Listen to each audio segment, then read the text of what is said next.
СДСМ и Филипче лицемерни наместо да повикаат на одговорност за своите пулени за кои постои сомнеж за тешки милионски криминали, секојдневно преку пресконференции и соопштенија се занимаваат со поранешниот премиер Никола Груевски, кој доби политички азил токму кога тие беа на власт. Премиерот Христијан Мицкоски вели дека Филипче и партиските колеги ќе покажат дека сакаат вистинска правда, доколку побарат одговорност и за поранешни нивни функционери. Како пример го даде поранешниот директор на ЕСМ Васко Ковачевски, кој е во бегство, а е осомничен за криминал тежок повеќе од 170 милиони евра на штета и на буџетот и на здравјето на граѓаните. Од опозицијата се уште не ја научија лекцијата и се уште живеат во ној свој паралелен свет, па никако не можете да слушнете, да речеме, да го повикаат Васко Ковачевски да се врати и да се соочи со правдата.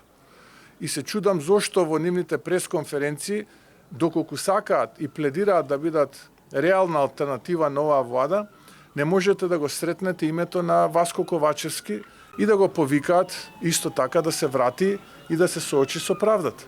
Според Мицкоски, секој мора да одговара доколку се огрешил пред законите, во државата мора да има подеднакви услови за сите, без разлика кој на која позиција бил, дали е поранешен или сегашен висок функционер, и тоа ќе било така додека оваа влада е на власт. Вели дека очекува опозицијата да биде вака критичка и доколку бидат отворени истраги за поранешни високи функционери на СДСМ, па дури ако станува збор за поранешни премиери. Имам чувство дека набргу високи функционери од претходната влада на СДСМ, поранешни премиери, председатели на влада, нивни блиски од семејството и така натаму ќе бидат опфатени со одредени прогони. Имам чувство, не велам дека имам информација, имам чувство. Очекувам дека и тогаш кога тоа ќе се случи, исто така ќе имаат вакви пресконференции и тогаш нема да велат дека тоа е политички прогон, туку истите тие ќе ги повикаат да одговараат пред органите. СДСМ преку пресконференција повторно со барање Министерството за правда да побарало екстрадиција на Груевски, иако тоа веќе е побарано повеќе пати минативе години.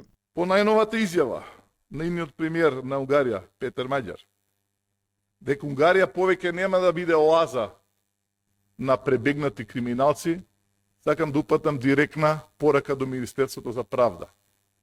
Без одолговлекување, веднаш да се пристапи кон барање да се врати Груевски онаму каде што го направи криминалот, а тоа е во Македонија.